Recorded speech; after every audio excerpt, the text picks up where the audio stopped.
irmãos. Graça e a paz do nosso Senhor e Salvador Jesus Cristo. Nós estaremos abrindo o livro de Hebreus, que nós vamos estar falando sobre essa epístola ou essa carta. E nós estaremos lendo do versículo de 1 a 4. Os irmãos podem ir abrindo.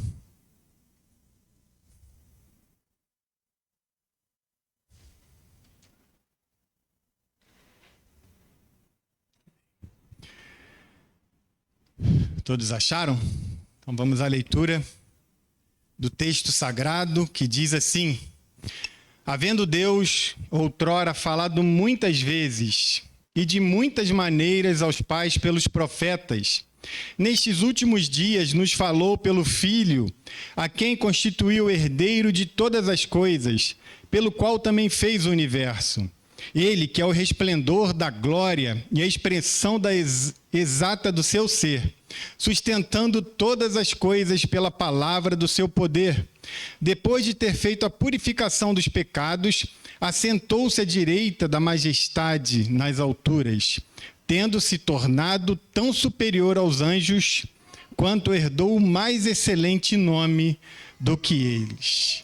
Apenas esses 4 versículos para podermos falarmos sobre esse tema, que será Nunca Volte Atrás, será o tema dessa manhã. E alguns podem até estranhar, porque a carta de Hebreus, ela não fala especificamente nunca volte atrás, mas nos dá a entender isso, porque nos mostra a supremacia de Jesus Cristo. E é em cima dessa ideia que nós vamos trabalhar esse tema, nunca volte atrás. Também pode nos trazer ou nos levar a pensar que somos arrogantes. Nunca volte atrás. Que história é essa, Tom? Eu nunca posso voltar atrás? Não, você nunca pode voltar atrás. Quando diz respeito ao mundo espiritual, à vida cristã, aí nós não podemos voltar atrás. Mas quando nós falamos de outras situações, como, por exemplo, perdoar um erro cometido por alguém, aí sim nós podemos voltar atrás. Ou devolver um bem comprado no calor da emoção. Quantos de nós já não compramos algo e nos arrependemos? E hoje está cada vez mais fácil, né? Você abre um site qualquer e começa a pipocar na tua frente lá os pop-ups com várias vendas que eles querem fazer. Ainda mais se você pesquisou algo para comprar. Aí toda hora vai aparecer aquele mesmo produto para você comprar. Mas nós podemos nos arrepender disso, podemos mudar de opinião sobre um assunto qualquer, até mesmo dentro da Bíblia, dentro daquilo que não resulta em salvação. Eu posso mudar de opinião dentro do que não resulta em salvação. Eu posso mudar de opinião. Então, nunca volte atrás é o tema dessa manhã e é algo que eu queria que os irmãos introjetassem aí nos seus corações e ficassem sempre com isso em suas mentes. Nunca voltar atrás, nunca se arrepender. E em Hebreus, Deus nos exorta a perseverarmos na fé, e é por isso que eu falo, nunca volte atrás. Essa é uma conclamação dessa carta ou dessa epístola, para que o crente prossiga para o que é perfeito, em lugar de se desviar ou retornar às práticas antigas. A mensagem dessa manhã é para que nós sejamos motivados a permanecer firmes em Cristo, mesmo em meio a tanta pressão externa. E nós vivemos, irmãos, e todos os cristãos, em todas as eras, sempre viveram pressão externa e até mesmo interna em muitos casos. Nada vai nos separar do amor de Cristo. Em Romanos, capítulo 8, versículos 38 e 39, diz o seguinte: porque eu estou bem certo de que nem a morte, nem a vida, nem os anjos, nem os principados, nem as coisas do presente, nem do porvir, nem os poderes, nem a altura, nem a profundidade, nem qualquer outra criatura poderá nos separar do amor de Deus que está em Cristo Jesus, o nosso Senhor. Quantos aqui se lembraram do corinho que canta isso? É um corinho, né? É um louvor, né? Corinho é coisa da décadas passadas aí. Mas é um louvor que fala nem a morte, nem a vida, nem profundidade, né? É lindo esse louvor. E quando a gente lê isso, a gente entende que nada, nem ninguém poderá nos separar do amor de Cristo. Que isso seja uma realidade gritante em nossas vidas. E é claro que essa carta, ela não fala somente sobre isso, ela fala também e principalmente sobre a superioridade e a perfeição de Cristo, nosso Senhor. Esse é o tema central dessa carta. Quando nós lemos Hebreus, nós vemos que ela está falando sobre um ser supremo, sobre um ser maravilhoso, sobre um ser glorioso. E esse é o seu Deus, esse é o meu Deus, esse é o Deus de todo aquele que nele crê, pois terá a vida eterna. E o nosso objetivo será o de encorajar aqueles que possam estar passando por pressões externas para desistir da fé ou desanimados a prosseguir na caminhada, porque isso pode acontecer, irmãos. Ninguém é super-homem na fé. Em alguns momentos de nossas vidas nós podemos fraquejar um pouco, nós podemos até pensar em voltar atrás, mas quando nós estamos em comunhão com Deus, isso se torna algo que não será uma realidade em nossas vidas, porque nada há fora de Cristo. Eu vou repetir essa frase, irmãos. Nada há fora de Cristo. Em João, no capítulo 6, versículo 68, fala o seguinte: respondeu-lhe Simão Pedro, Senhor, para quem iremos? Tu tens as palavras de vida eterna. Para quem iremos? Só Ele tem palavras de vida eterna. Para nenhum outro nós poderíamos ir. E o autor de Hebreus, ele nos mostra esse caminho. Ele nos mostra que é Jesus. E para onde iremos e deveremos permanecer? É nele, é em Cristo, em nenhum outro, no Todo-Poderoso, no Inigualável. Esse é o nosso Deus. Irmãos, tem uma palavra em inglês que eu amo. Sempre que eu ouço, eu acho linda, que fala Almighty, né? Todo-Poderoso. Esse é o nosso Deus, esse é o seu Deus. E o autor dessa carta, apesar de ser desconhecido, porque existe muita discussão de quem escreveu Hebreus, ele foi inspirado por Deus para nos trazer essa grandiosidade de quem é Jesus. E ele mesmo sendo desconhecido, muitos pensam que talvez possa ter sido Paulo, outros escritores qualquer, mas o autor ele não é definido. Se você pegar e fizer um estudo, você vai ver que ele é um autor desconhecido. Mas a mensagem é clara, e a mensagem é inspirada por Deus, para que nós possamos permanecer firmes em Cristo, para que nós possamos permanecer nele. E o destinatário também não foi muito claro, apesar de falar que era para os judeus convertidos. E aí, anos depois, essa carta que não tinha nome, ela recebeu o nome de Hebreus, porque eram judeus convertidos. Então, destinatários eram esses crentes, mas não fala de qual igreja. Alguns especulam se eram crentes da Itália, ou se quem escreveu estava escrevendo da Itália. Ou seja, são aspectos que não têm tanta importância que nós saibamos, mas precisamos entender qual é a mensagem central dessa carta, da carta de Hebreus, que fala sobre a supremacia de Cristo. Esse é o propósito dela. Convencer o leitor que o retorno às práticas judaicas era como abandonar Cristo. E é claro que nós não vamos voltar a práticas judaicas, mas nós podemos, em algum momento, pensar em voltar a outras práticas, a práticas que nós abandonamos. Mas quando olhamos para Cristo, novamente, nós permanecemos firmes. Os destinatários somos nós hoje. Foram para os hebreus, para os cristãos convertidos, e é para nós hoje também, porque muitos precisam de coisas palpáveis para poder se sentir bem diante de Deus. Alguns de nós ainda, pela nossa herança social, pela herança histórica, nós achamos que precisamos fazer algo para podermos merecer as benesses de Deus. Nós precisamos nos esforçar, nós precisamos melhorar, nós precisamos fazer, nós precisamos muitas coisas para agradar a Deus e para que Ele olhe para a gente com misericórdia e falar, realmente Ele merece, né? Mas isso não é verdade. O mérito da salvação é todo de Jesus Cristo. somente dele. Foi por ele, para ele, por meio dele, que fomos salvos da morte eterna. Nós não fizemos nada. Obrigado, filhão. Nós não fizemos nada para que merecêssemos a salvação, a vida eterna. Nunca volte atrás, irmãos. Por quê?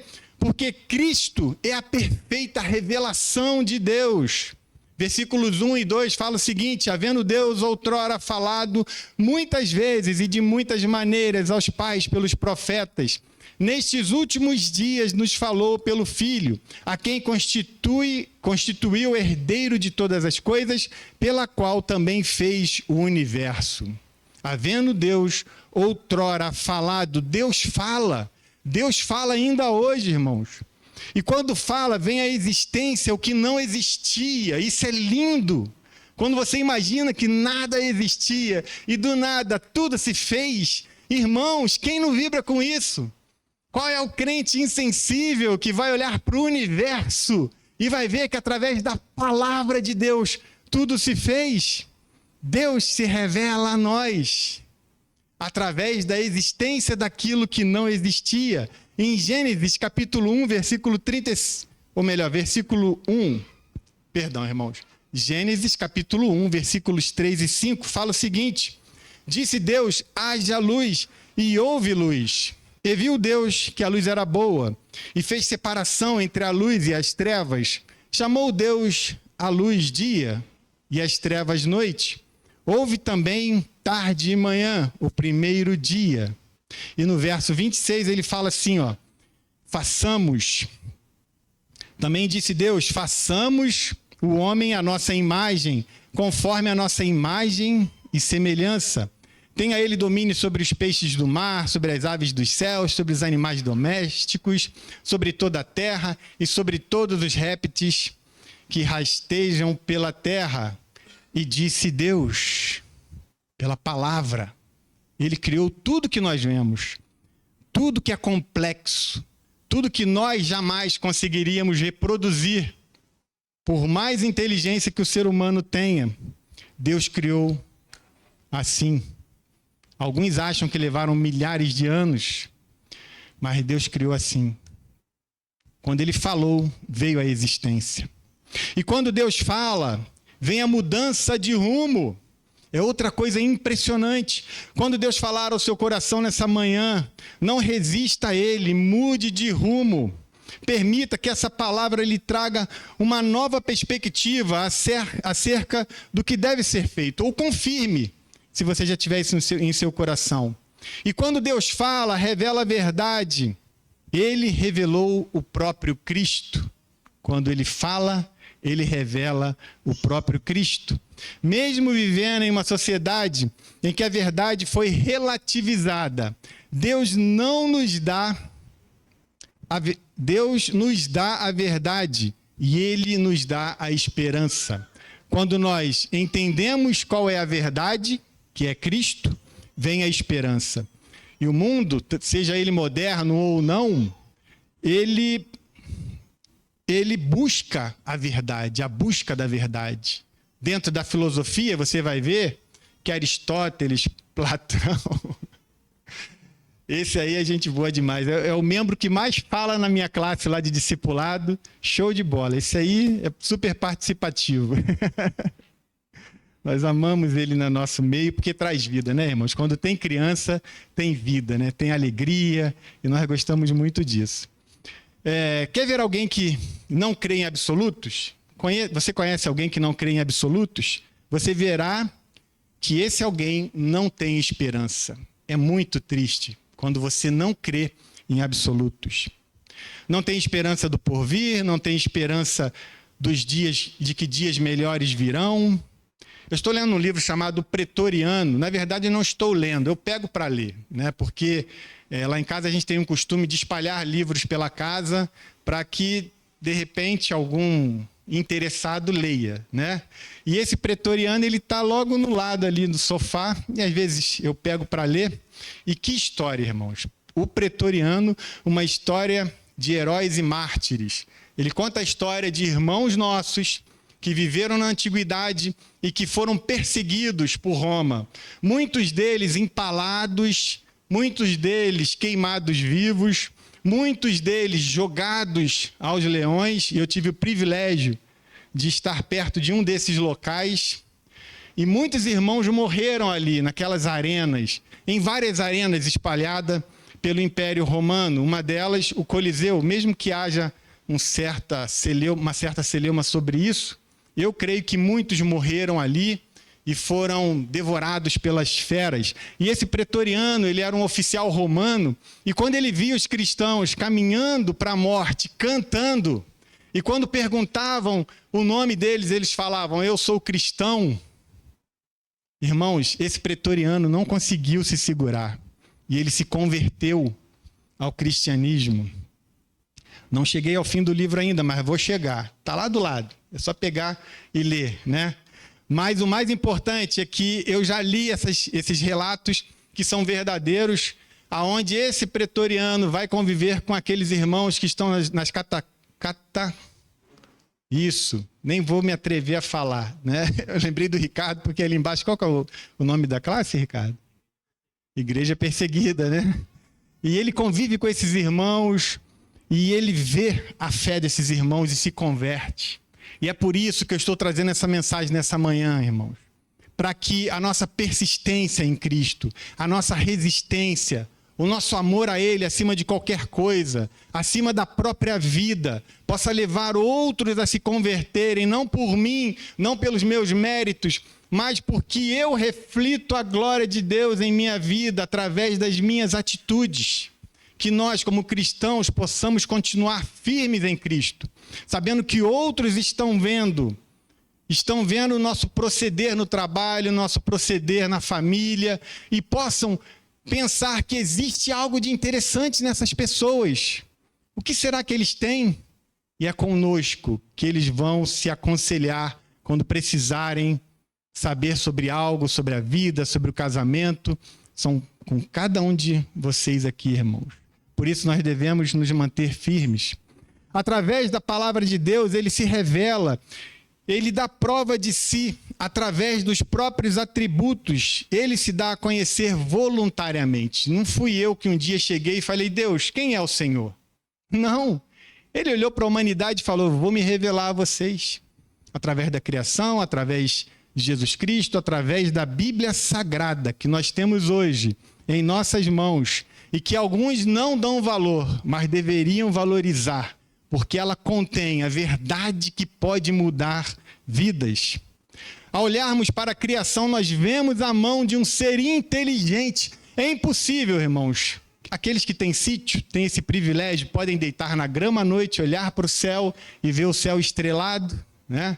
O irmão Walter já está me olhando lá do fundo, né, irmão Walter? Olhar para o céu e ver a grandiosidade de Deus. Aqueles que não têm sítio podem olhar para a árvore, podem olhar para a formiguinha, aquele ser tão pequeno que tem vida, e pode ver a grandiosidade de Deus nesses seres. A natureza não é Deus, mas ela revela o próprio Deus. Através da criação, nós entendemos um pouco sobre quem é Deus. E ele se revela de forma específica, que é através da Bíblia Sagrada. Nós podemos pegar a Bíblia e ler. Outro dia eu estava conversando com um amigo, e ele falou assim, eu estou lendo Apocalipse. Eu falei, poxa, legal, né? Muito bom, ele não é crente, não. Eu falei, Apocalipse é um livro que nos traz uma mensagem de perseverança e de visualizar a vitória da igreja em Cristo Jesus. Mas comece lá por Mateus, Marcos, Lucas, de preferência pegue João, né? Dê uma lida, é Deus falando. A carta de Hebreus, irmãos, olha que coisa linda, eu acho maravilhoso isso aqui. Versículo 3, ele, que é o resplendor da glória e a expressão exata do seu ser, sustentando todas as coisas pela palavra do seu poder. Que coisa linda, irmãos. Não tem como você não se emocionar lendo a palavra do Senhor, porque é o próprio Deus se revelando a nós. E é através da Bíblia que nós vemos a revelação final em Cristo. Nestes últimos dias, nos falou pelo Filho, a quem constituiu o herdeiro de todas as coisas, pelo qual também fez o universo. E nesses últimos dias quer falar de toda a dispensação do Evangelho, que se estende da primeira à segunda vinda de Cristo.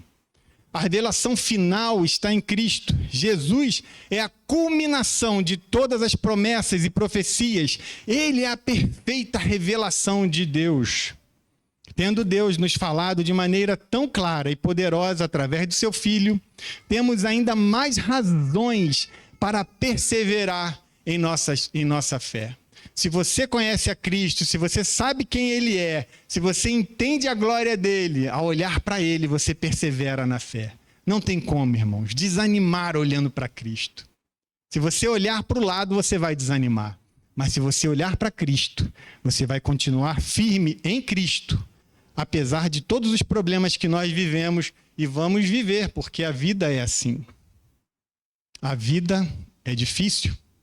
Mas com Cristo nós podemos suportar tudo isso e passarmos pelas dificuldades. A carta aos Hebreus falou àqueles irmãos daquela época e de lá para cá continua falando. Por isso a pergunta que nos cabe é: será que nós temos ouvido a voz do Senhor? Será que quando eu sento aí eu ouço Deus falando? Será que nós temos sede de Deus? Será que eu só ouço de Deus quando eu sento aqui, ou eu ouço de Deus porque eu tenho sede dele na minha casa? Eu não estou falando de ver vídeo no YouTube, não, irmãos. Eu estou falando de você mesmo, pegar a sua Bíblia. Olha esse privilégio que crentes antigos não tinham. A Bíblia estava em latim. Você tinha que procurar um sacerdote para que ele pudesse explicar a visão dele para você.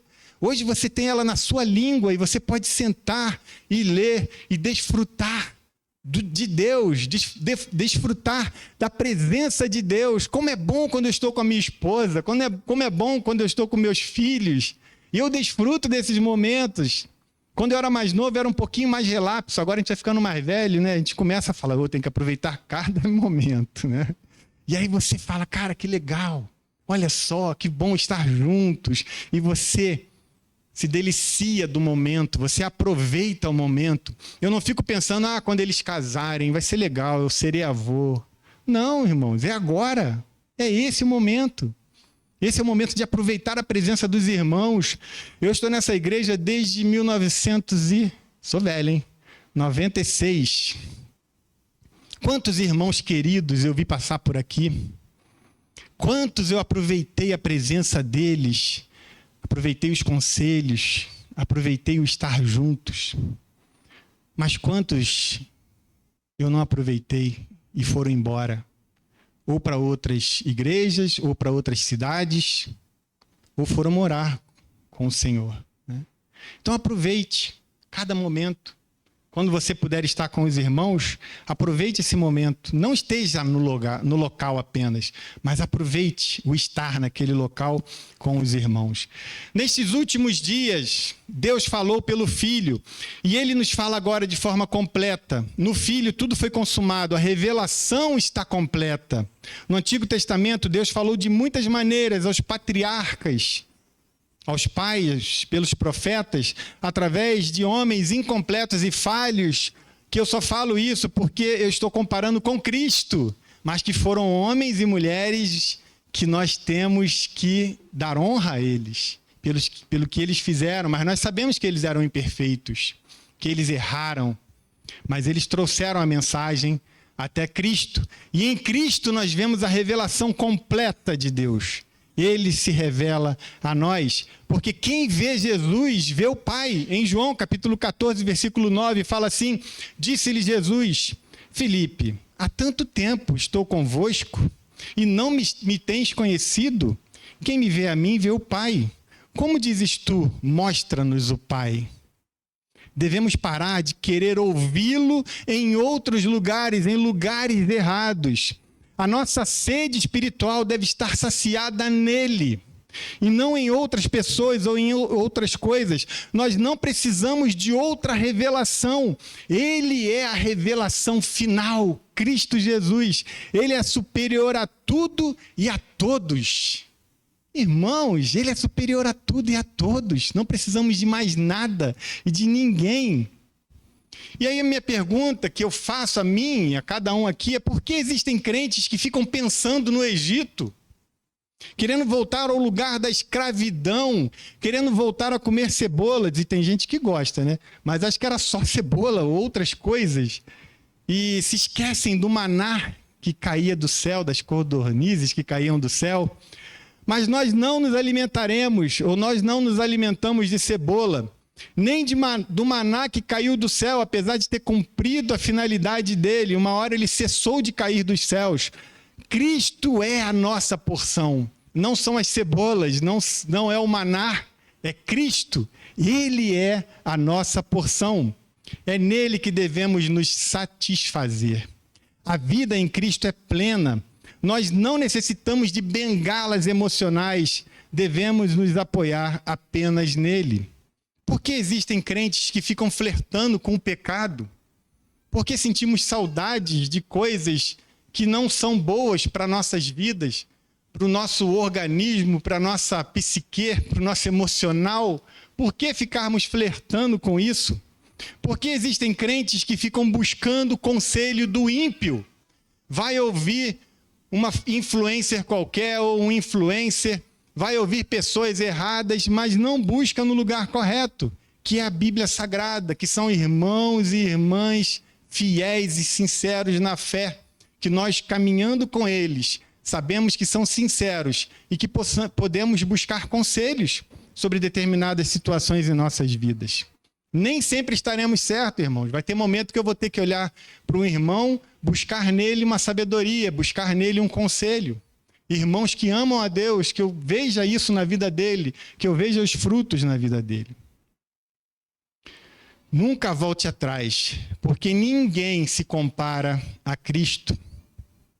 Ele que é o resplendor da glória, a expressão exata do seu ser, sustentando todas as coisas, pela palavra do seu poder, depois de ter feito a purificação dos pecados, assentou-se à direita da majestade nas alturas, tendo se tornado tão superior aos anjos, quanto herdou o mais excelente nome do que eles.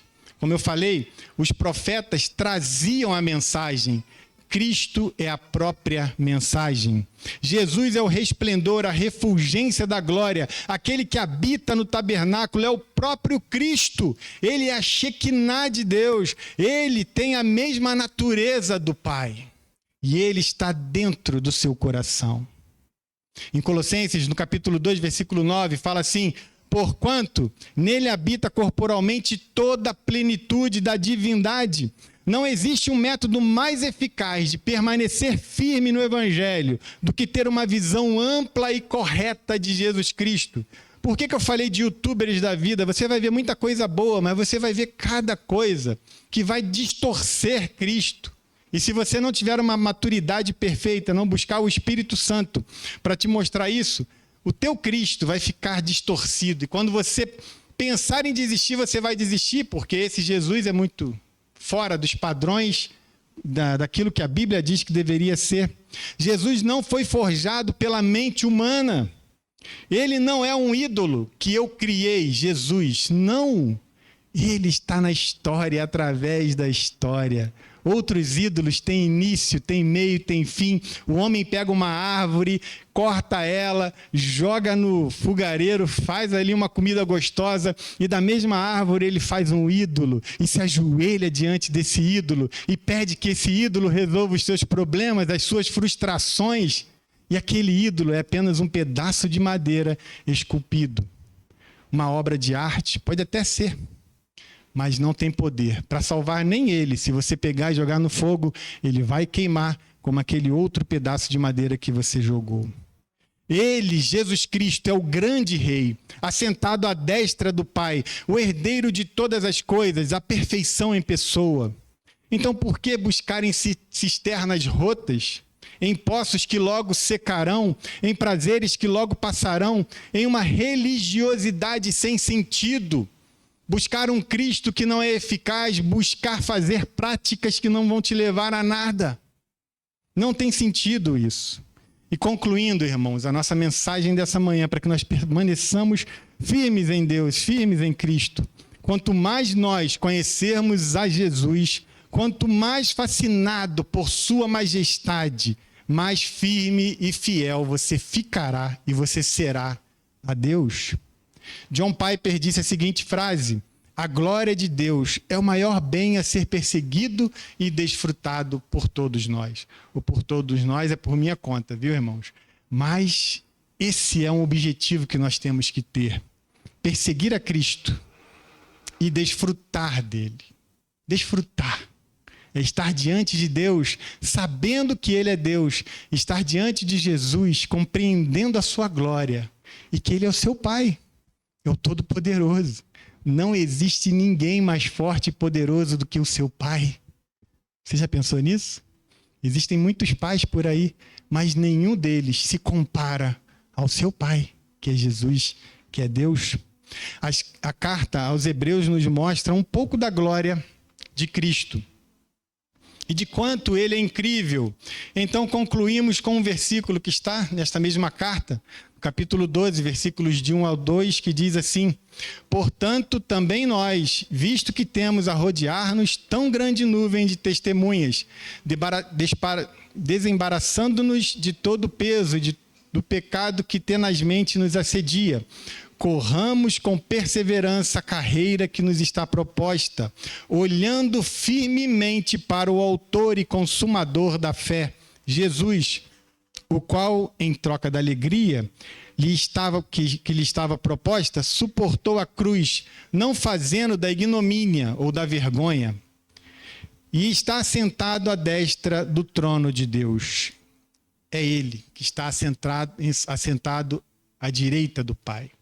É Ele para quem nós devemos olhar constantemente. Nós passaremos por dificuldade, nós seremos pressionados em nosso trabalho, em nossa faculdade, na nossa família, mas nada disso deve nos separar do amor que está em Cristo nosso Senhor. Nunca volte atrás, nunca nem sequer olhe para trás. Sigamos em frente para a carreira que nos foi proposta por Cristo. E estejamos sempre junto a Ele, porque não existe nada melhor do que o nosso próprio Deus. Ou seja, nunca volte atrás. Amém, irmãos? Vamos fazer uma oração